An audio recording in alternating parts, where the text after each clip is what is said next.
2 and 1. We are live and recording on the SHB Unfiltered Podcast. Episode number, Chris? 35? Did you do 35? It is 35. Yeah, it's 35. 35, big 3-5, which means we have been recording, podcasting, and going live every single day for 35 consecutive days. Yes, we are the only people who started doing this, I think, in the world, and probably even in the universe. So I'm going to take it to a different level today, because that is what we are. We are doing it, pushing ourselves, and you know what? Like, we have a good time on here, and that's probably the important thing, and the thing that makes us come back. Today. Thank God it's Friday, right? TGIF. Well, every day's a weekend at the moment, isn't it? Every day's a weekday as well. I don't know. Yeah, it's true. Yeah, even when we look at it. What have you been up to today, Chris? What have you been up to? We'll get to you soon, don't worry. I want to take care of Chris first. Go on. Today, I pretty much had the afternoon off, if I'm honest. In the morning, I did a few things for StopHoldingBack, but I decided to spend a bit of time with my mum and Charlie today. So I didn't want to be locked away at the computer all day, which I have been guilty of doing over the last few days. So I just spent the afternoon with them. I laid in the sun for a bit. Haven't caught a colour though, unfortunately, but I did try to. Just chilled out really with Charlie and my mum. So that's all from me today. Nothing to report. Happy to be here on episode 35 of the SHB Unfiltered daily live feed on Facebook podcast. Thank you very much, Chris. And as always, you are the man. Always here vibing. Ayo, Adesanya, where did you walk today? Around Chingford, my local area. That was nice. I was listening to a book called As a Man Thinketh. If anyone's heard of it, it's really, really cool. This morning I spent a lot of time on the StopHoldingBack video program. That's coming out really, really soon, everyone. So make sure you look out for that. Helping people as usual on the speech in the StopHoldingBack WhatsApp group. You can find the link on the StopHoldingBack page. And of course, as always, working on my own speech today, as I'm working on my speech again, trying to get back. So it's been a good day. Sounds cool, man. Just want to ask, what's the average length or time of your walks that you do every day? My walks range from at least 2 hours to about 3.5 hours. On average, I walk about between 6 and 12 miles. Wow. And do you plan these walks, or do you plan the route, or do you just walk and turn around at some point? So I'm just curious. Part of my spiritual journey is I'm learning to follow my gut. So I don't really use my mind. I just follow what my stomach tells me. And it's worked out the best. So the first feeling... I just started laughing when you said that, because I just got a vision of you just walking to Maccadees right now. Every day on your walk. Changing the habit of overthinking is bleeding into a lot of different areas. I think the walks have helped me do that. So I'm actually working out at home more, and I'm working on my speech as well more. So a lot of things, it caused a chain reaction, these walks. It's cool. I don't think I've actually told you this, but I didn't walk, but I did something similar for a few weeks a long time ago. So this was when I was in between jobs, changing jobs, and had about a month and a half spare. Pardon me. And what I did was I was really interested in like trains and stuff and traveling as well at that point. And one thing I wanted to do was Interrail. I bought an Interrail ticket for I think 3 weeks, 3.5 weeks. It cost like 280, 300 pounds at that time. And literally, it's like a travel card, but you can take it to all these stations around Europe. But you can't take it on the Eurostar train. That's the one catch. So you can only take slow trains going from country to country and within the country. So I started off like in Tooting. I got the tube to Charing Cross, then a rail to Dover, got the ferry over to Calais, and literally spent a good 3.5 weeks just on trains. And literally I spend a day or two in the country, then jump on a train, go to the next one. Sometimes get a night train, chill on the platform for a few hours, kick ball with someone, get the next train.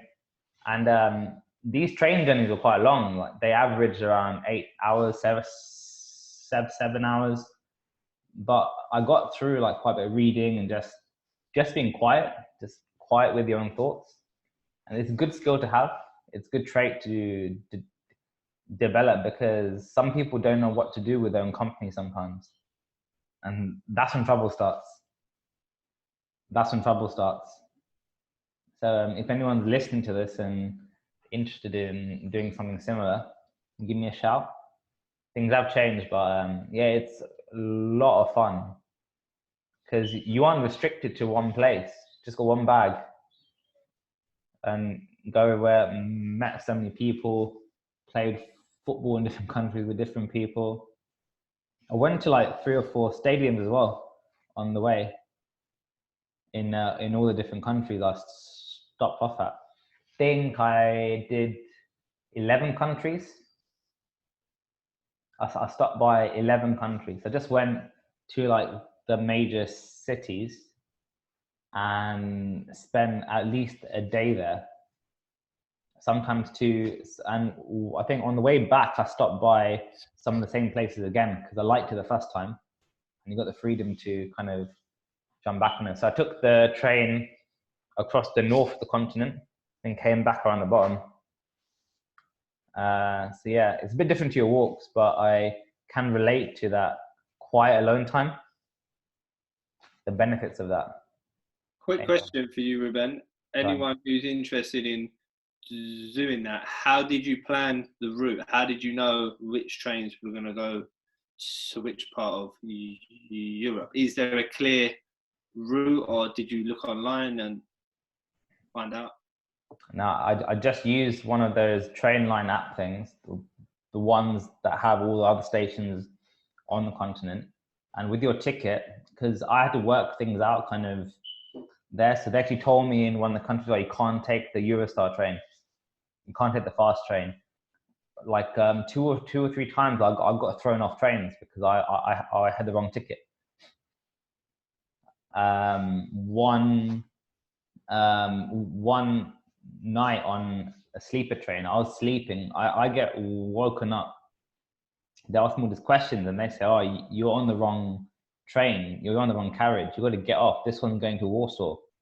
You're trying to get to Czech Republic. This one's going to Poland and then to Russia." Oh, crap! And that's like 2, 3 in the morning. I was just asleep. I had to pick my bags, jump off, wait at the platform for like 3, 4 hours in the cold. I had a football with me, so it's fine, and some books, and then that's it. I just kind of like made it up as I went along. There were points when I like 2 or 3 days I didn't get a chance to actually properly shower, so I made sure like when I went to the next place I got a hotel instead and had like a nice shower, then went back to Rough again for a bit longer. Yeah, it was quite an interesting trip. Plenty of stories. I've got a comment from a guy called Danny Adams. "You should have done the plans like the film." Yes, man. Can you elaborate, please? Because I'm so lost right now. Chris, are you? The Plans, like the film. Is that a movie? Apparently so. Apparently so. Like the film. It's all good. Danny, please expand. We need some context. And Leo calls me the Jiu-Jitsu master. Far from it. But I do have a t-shirt that says Jiu-Jitsu on it, which may have given him the prompt to give him that tag. So thank you, Leo. Be careful. All right. Anyway, let's get into the meat of today's discussion. Today, Friday, yet another week has gone by when we are quarantined and in self-isolation to protect ourselves from the coronavirus. Some point we're going to come out. I don't know when, and I don't know how. However, we're going to come out very, very different people. Some people may just be the same, just be up to date with every show on Netflix. Some people may have to get their fitness back. Some people, different things. The three of us, we have been doing fairly different things over the past few weeks compared to other people. And I'm not saying that just to say that we are like amazing people. It's because we had a chance to actually put some work into the charity. This has been a great opportunity to actually get our heads down and make some headway. Really engage with a lot of people from our community that we haven't had a chance to engage with properly because of time. What's going to happen after we get out of quarantine? What do you expect? What do you expect? Because this could be a really good year for us. Really good year. Really good year. So I'm going to hand the talking over to you, Chris. You can take us through your thoughts. I can see the cogs turning as always. Yeah, I think it's important to realize that even though we are locked down and we are at home, it doesn't necessarily mean that everybody has a lot of free or spare time. I know there's a lot of people that their lives in terms of free time hasn't really changed that much. It's just they're working from home. So for me personally, I do have a lot of free time when it comes to my business, because my business is essentially closed at the moment. So I have made the choice to try to learn new skills and to work on the charity, which I consider as work. It's kind of replaced what I was doing before on a day-to-day basis, Monday to Friday, like 8 till 6. But I think people can't get too worried about, oh, I need a new skill, I need to do this, I need to do that. If you're doing your job, you can't help it. That is your job. People have kids at home and stuff like that. So people are hearing all these things on Instagram and they're like, oh, if I hear one more meme about I need to learn a new skill, I'm going to go mad. So, but for me personally, I have learned a few new skills. I have done a few things during this lockdown that is not usually something I would have done. And I'm sure Ayo will definitely agree, because he knows how useless I am or was when it comes to anything tech or anything social media or anything design or anything like that. But I've tried to step it up. I've tried to learn. I feel like I have learned a lot. And I think I'm going to be taking that into my everyday life afterwards, after we come out of this, which I have no idea when. People are saying all sorts. People are saying early June. Some people are saying you're crazy. You'll be lucky if we're anywhere near normality by October. So I don't know.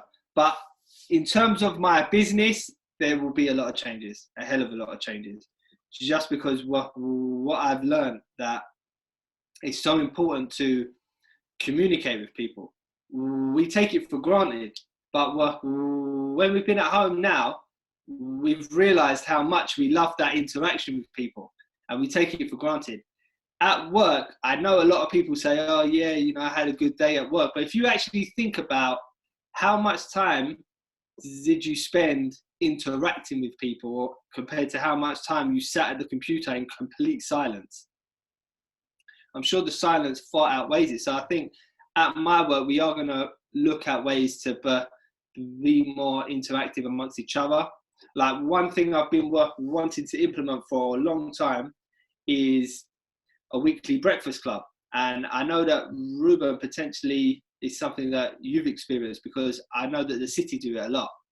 And what we want to do, or what I want to do in a selfish way, to create a speaking opportunity for me in front of everyone that works with me, I want to create a morning meeting where everyone discusses what their tasks are for that whole week.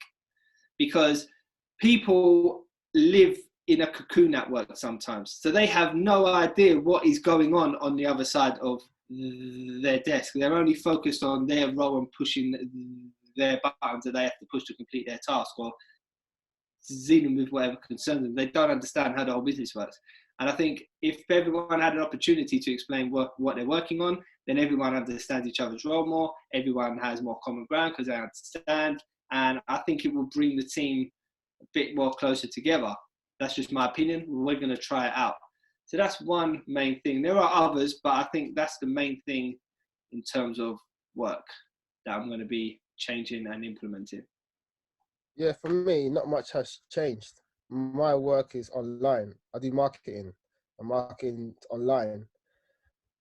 I've been actually spending a lot of time on my business, trying to automate that, actually, trying to incorporate some CRM systems just to make sure it's streamlined. So I've been spending most of my time doing that and working on the charity, like Chris and Ruben, spending a lot of time trying to reorganize what we're doing so we can have a greater impact when the lockdown is over. So nice and short and sweet for me. Not much has changed. It's been pretty good for me because normally in the mornings I would have a commute and everything into central London, but I don't know how. However, I do enjoy being up in the morning early. For some reason, I don't think I was built that way, but I turned myself into that a few years ago, and I started to appreciate like the benefits of it. However, been working a lot with things on the charity, things back in the podcast, and some days I'd be up until 1, 2 in the morning, and then up again at 6:30, doing kind of work on charity again and project stuff with day-to-day work. So it's been like a really productive period because you don't really have like distractions and stuff, because traveling into London or drinks with colleagues after work, it is fun, but it does eat up time, and then commute, and then you can't do anything that evening, etc. So it's been really, really good. Made a start with the book, so hopefully that'll be finished end of this year, some point next year. I'm gonna give that a good crack. So look out for my book somewhere in the future. And yeah, it's like the stuff I do, it isn't because I'm just looking at Instagram posts and trying to be productive. These are things I want to do. I'm not just doing courses for the sake of it or reading books for the sake of it. I stopped doing that like a long time ago, because at some point you just got to simplify and take action, because there's only so much knowledge you can accumulate without doing anything. And yeah, just we'll see what happens afterwards. We'll see what happens. I think it will be at first there will be like a mad kind of like celebration or whatever, just all the like drinking spots would be heaving. I'm just a bit worried as well, because there's a few independent places that I eat at, and I just hope that they are still there when we come out of this, because depending on the situation, we could be stuck with like crappy chains like Frank and Benny's and stuff. And so there's a few places where I am worried as to whether they will still be existing at the end of this. Second thing is, I think this has proven to us that we can actually lead a simpler life. We don't always have to like have be like spending a lot outside and doing like grand things, and you can be minimalistic to a certain extent and still function.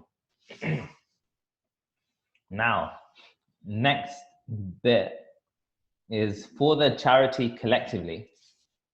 Do you guys see an opportunity here afterwards, or do you see more challenges with what's happening? Because I know there will be like restrictions to some extent, but do you see that there is an opportunity to connect now with more people who stutter? Because now more than anything, we will be physically divided. So do you think people will be craving more of that community aspect? Yes, 100%. I think there's always opportunity. I think more so than ever now, the way that we operate and the way that we've adapted to what's going on, there is opportunity. People may be more divided, but the internet and social media brings everyone together quicker than ever. And the way that people seek to get help now is through the internet, and it is over social media, and it is through the platforms like we're using now, Zoom. So I do think that continuing to interact with these people now, when people need it, they realize how convenient it is, and it's only gonna continue once the lockdown's over, once COVID-19 is over, because this is the way of the world. It was always going to go like this anyway, regardless of COVID-19. But COVID-19 has just made that happen a lot earlier than it was initially going to be, in my opinion.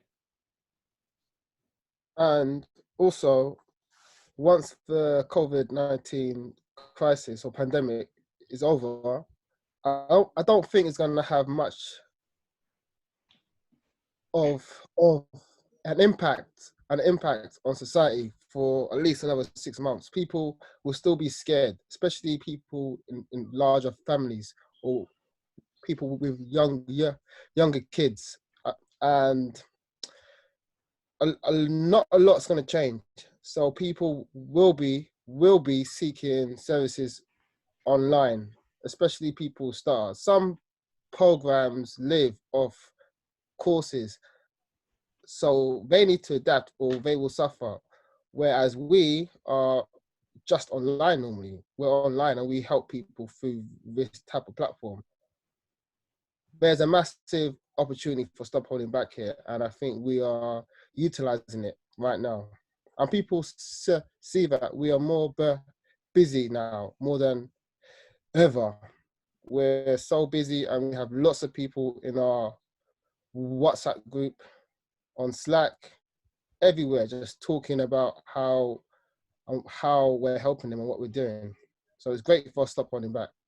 Yeah, things are buzzing currently, which is quite promising. The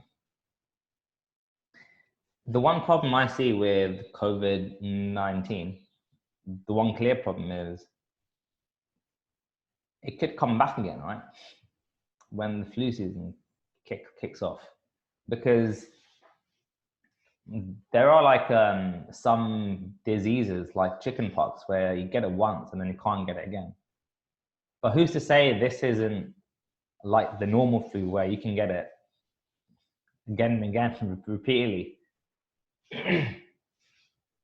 So yeah. It's funny you said that. I was having a discussion with a friend while on the walk. I bumped into her, and we just had a discussion about COVID. If it mutates, and 1 to 5% of people who get it will die on every mutation, we're in trouble. So I don't really know. It's very scary. if that's the case. Or like flu, I think flu has a mortality rate already of 1%. So maybe people will just accept it like the flu, that people will die, or I'm not sure. What do you guys think? The only problem is with this is that it's super contagious, and it seems to have a wider span of the victims it claims, because it attacks your ability to breathe. Because of that, it poses a massive threat for people who already have heart conditions in their 60s and maybe less. So it's a tricky one, because we can't do anything until it happens again, right? Until they put things on the news, if they choose to. But that's a different story, or that's a different conversation altogether. I think they are developing a vaccine. I was watching Sky News a few days ago, and one university, I think it's Oxford, they are already developing a vaccine and they're doing human trials. There's your solution, maybe. I've got a question though. If there was a vaccine that was approved tomorrow for coronavirus, which one of you two would take the vaccine? Not me. Not for 2 years. There's no way I am having that vaccine. If they made it compulsory, I'll leave the country. I'm not taking that vaccine. It hasn't been tested enough. It's a madness, I think, because who's going to trust it, first of all? Who's going to trust it? They may actually start forcing people to do it. We got a comment actually about this from our new friend Danny. Yeah. EWS and Fluent people will start using social media and the internet a lot more after this pandemic. They have seen and experienced how easy it is, which is very challenging for smaller companies.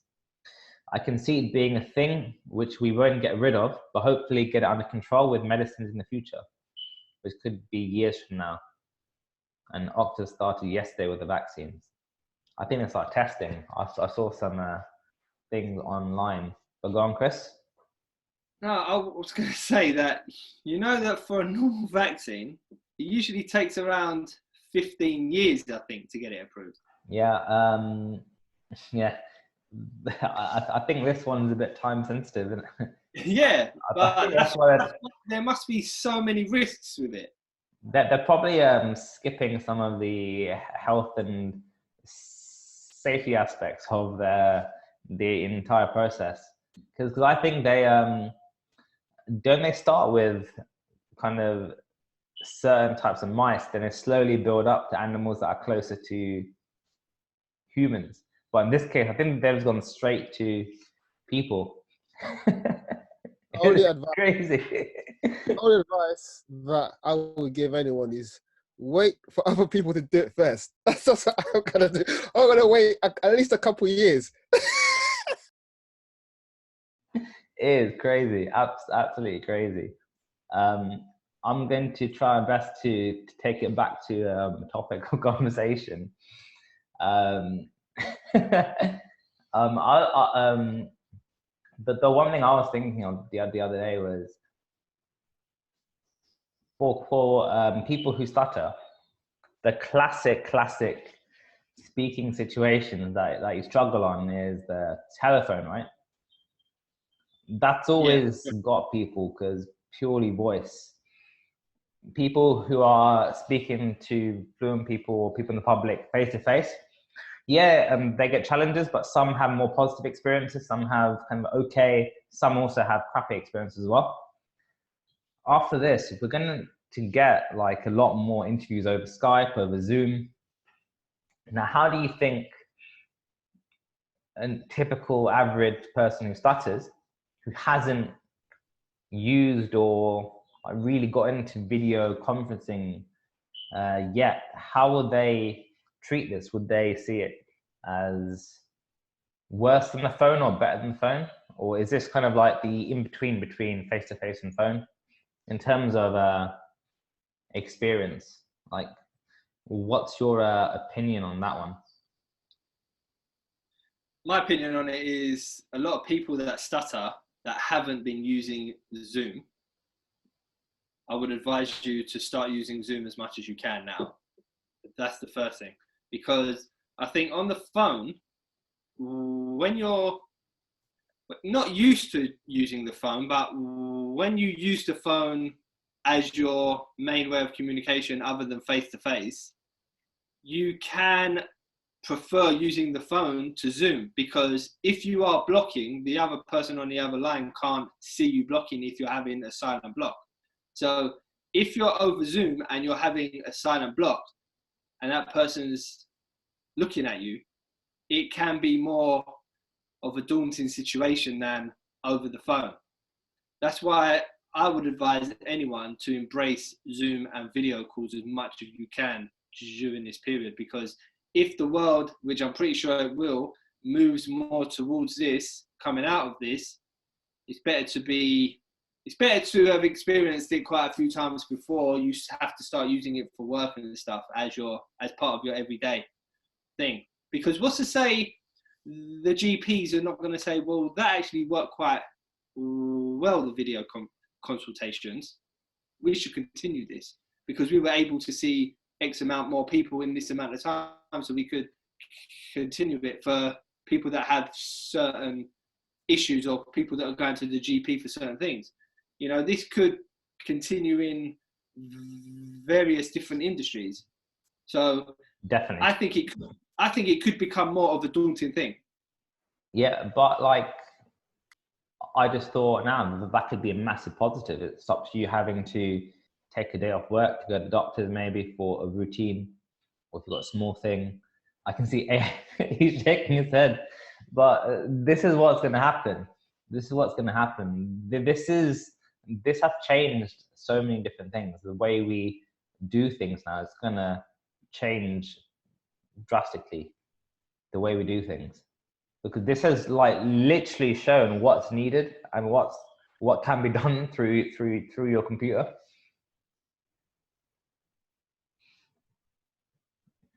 Go on, you're shaking your head. Tell us why. No, I'm not going to tell you why, but yeah, I'm just going to say it's positive. So why are you shaking your head that way then? No reason. Let's move on. No reason. I'll tell you afterwards. All offline, SHB unfiltered even more. Unfiltered. I'm looking at Facebook feed. If anyone has any comments or criticisms, if you don't agree with us, tell us and we will make you agree with us. I'm joking. We will discuss, because we are fair people. I'm inclusive. That's the main thing. The next thing. Stuttering community. Support groups, meetups. I've been seeing things still going on. So it's been good for a fair few of the kind of support groups around the country, and a few in different countries. They have been running Zoom meetings, which actually means that attendance has been increased. I've been on some with different groups. I do feel like you don't get the full engagement. People turn off their video at certain points, or they're on their phone on other points. Some people put up a picture of themselves and then turn the video off. So you think you're talking to someone, but it's literally a static picture. So how do you think we can improve that? Because we are running webinars as well, and we want to keep everyone engaged. What do you think Stuttering community can do? Because surely Zoom would increase the attendance, but maybe decrease interactiveness. How do you strike the balance and kind of get everyone in the mix? What, breakout rooms, subgroups, or Go on, guys. Let's change the world for these people. How do we fix AO? I think it's always best to meet up in person. I don't think Zoom's gonna replace people meeting up in person, and it should not. It shouldn't, because if that was the case, we would live in a miserable world eventually. People need human connection, human interaction, but we do have to understand that we are in a different age now, and people need to save time and money. So having these virtual video meetings is the future. I just hope it doesn't replace people meeting up and working together in spaces. I think that's very important to keep. The reason why I brought it up is that the ability to meet a group locally and have that face-to-face kind of support or service is actually stopping certain people from fully engaging with SHB. Because we are London-centric, it does mean that we can't fully engage with people from different cities, maybe further away in the north, southeast. So there is a place for virtual meetings, but we could be utilizing it at a different level, I think. At a different level. Elaborate on that, though, Ruben. When you say we could be utilizing it at a different level, what types of things, what kind of level do you mean? Like, okay. So I'm thinking of a situation now where like you've got a virtual meeting with 10 people. Assume they are all from SHB, they all Stutter, and they have attended this webinar. Now, do you think there is a lot of value in kind of you having like a type of discussion where it's you talking to them, one by one they talk to you? Like, you can say yes, there is value if you want, but I'm just asking, do you think that you can fully give them value in that format for, let's say, 2 hours, 1.5 hours? Yeah, you can. You can give them value, but obviously there's nothing like meeting up face to face. So I was thinking more on the lines of, right, so there's 10 of you here. Yeah. I think of like a kind of like a more interactive activity. You can utilize the breakout rooms, split them into teams, give them some kind of task. Say, for example, all right, so the team one has this product. You need to put together some kind of pitch and pitch it to the leaders of the webinar. Team two has this. Now find a way to pitch it and just kind of like organize yourselves, put them into the breakout rooms, and then you can visit each room and see how they are interacting with each other and ask them questions and say, look, like, try to split time evenly between you all. Then like do different things like that and then bring them all back together again. Like that type of format. So thinking a bit more creatively, because it's with the other one, yes, it's really good for transferring information, but it's not good for engagement, because there will be, of the 10, like 3 or 4 people who probably won't say a word for the entire meeting. And you know, if you aren't saying a word, then what happens as your engagement, what happens to your engagement as the meeting goes on? Drops off, right? Yeah, and your tension just begins to rise and rises, right? The longer that meeting's going on, and you haven't spoken. Exactly. So Go Yeah, on. I 100% agree with you. 100% agree with you that people and organizations do need to really learn how Zoom works, because if you log in on the Zoom website, like the actual website rather than the desktop app, you can see everything that Zoom has to offer. And there's things that you probably don't even realize that Zoom can do. So people really need to utilize those. And the more you understand it, the more creative you can become with it. And yeah, there's definitely a lot that you can do with it if you're prepared to think outside the box, rather than, hi guys, everyone's here, let's just have a meeting. Because yeah, you will naturally, in any environment, you do get people that come to the front, and you do get people that are happy to sit back. And for them, that type of meeting isn't going to be beneficial. You need to get everyone interactive. You need everyone to get equal talking time, speaking time. And yeah, so an idea like having those breakout rooms, giving that group that task, coming back, everybody, like that group has to present it, then that group has to present it, and then everyone discusses it. These kind of things is how everyone is going to get benefit out of it. Fully agree. So yeah, that was the point I was trying to like get across, because I don't think that like people are fully appreciating how yes, Zoom is great for actually continuing what you've done, but now you have an opportunity to actually engage in different ways. And to be honest, it's a brand new skill set potentially, because it's completely different when you're in a room. You can actually engage with someone just by being there, but you're in your own house, and for you, just that screen, you could have so many different things on the wall in front of you, behind the screen. I've got a question for you quickly.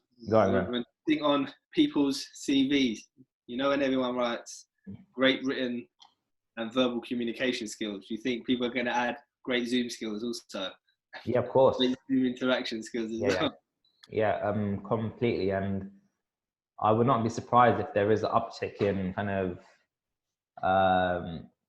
increase in people doing short courses in Zoom or VC, just to get like some kind of badge to put in their CV, just to show that they have like a level of competence there that is quantified.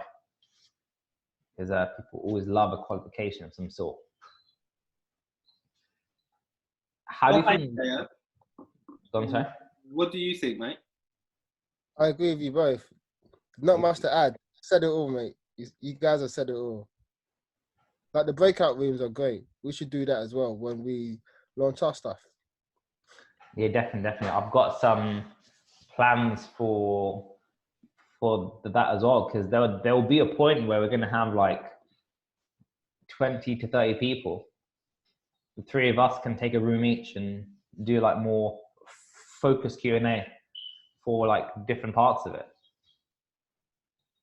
Exactly. It's a good idea. Really good idea. Things work. We would probably be the only stuttering group who has the tech skills to do that. I think because we're all young, we are so far ahead of everyone else. From what I've seen, we are the only group that is actually embracing the future.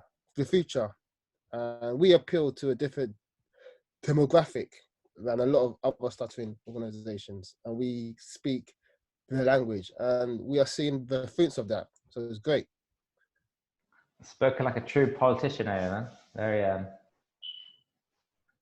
Very cool and suave, selling the service. But yeah, like just like you said, we do have a weekly webinar that is running tomorrow, 8 a.m. GMT +1. But yeah, just 8 a.m. UK time. So if you are listening on and want to see what we're all about and actually speak to us face to face over Zoom, please do get in touch. I have to ask you now. So we're coming towards the end of this, but can two of you, can you currently visualize yourselves outside of quarantine doing something completely different to what you've been doing for the last 2 or 3 weeks or 4 or 5? Because I can't right now for some reason. I'm fully in quarantine mode. No, I can. I'm really looking forward to it. Chris is going to go madness, isn't he? Yeah, I'm really looking forward to Guys, getting back to normality. I need a haircut as well, man. I say it every episode, but I trimmed the beard, but I need to trim this hair. But yeah, I can't wait for it, and I can really visualize myself out there. For me, I can't wait to go to the gym. I can't wait, man. I miss that place so bad. I've lost so much muscle and gained 8 kg of fat. It's killing me, man. I hate it. But apart from that, run up and down the stairs, bro. Run up and down the stairs. Yeah. I'm going on walks, right? But it's not helping the weight. In terms of myself, I'm in the middle. I like the free time. I like being able to go for 2, 3, 4 hour walks.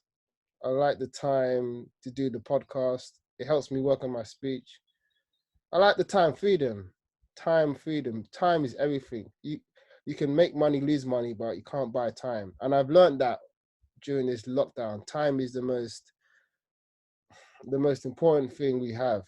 So I'm really trying to get to a stage where I can decide to buy back my time freedom, to have time freedom. So that's the mission now for me, to have the choice to have all this time. If that makes sense to everyone. Yeah, he likes time. And that's always a premium, isn't it? Because we are so busy normally, but this is kind of the time when we understand what we really need to actually survive at the bare minimum, and we can focus our energy and time on different projects. And it's been really interesting. I'm just aiming to carry on some of these habits I've learned after we come out, because that's going to be the challenge. But looking forward to getting back in the gym as well, and sparring Chris at some point in the summer. What, sparring or sparring Chris? Sparring with Chris. Oh, okay. Yeah. I am missing jiu-jitsu a lot. It's actually made me want to get back into Thai as well. So Really? like I might do that once a week again, just to feel that sound of cracking pads with a kick. With a kick, it's one of the most satisfying things you can do when you're doing Thai boxing. Just that sound because you know the pad holder is doing it properly, the kick is landing properly, timing is perfect. It's very so good. Memories, mate. Memories. Lads, final word before we end this and carry on with our Friday evenings. I need to get busy in the kitchen. If you're a person who stutters, reach out for support. Don't stay at home and be alone and cry all day. Try and get help in a nice way. Yeah, definitely. There's sorry to interrupt, but there's quite a few counsellors also doing things on Zoom as well. And that isn't just for stuttering related, it could be for anything. So get in touch with counsellors over the internet and just take care of yourself. So sorry, bro. Carry on. You finished it off. Thanks. StopHoldingBack. Thanks, Aya. And Chris? Yeah, if you have a stutter during this time and you're not sure which way to turn, reach out. Do not be worried to ask for help. Come on to our live Q&A tomorrow morning at 8 a.m. Contact us on social media for the link. The link's on our Instagram. It's on our Facebook page, so it is easily accessible. And we look forward to seeing you there tomorrow morning.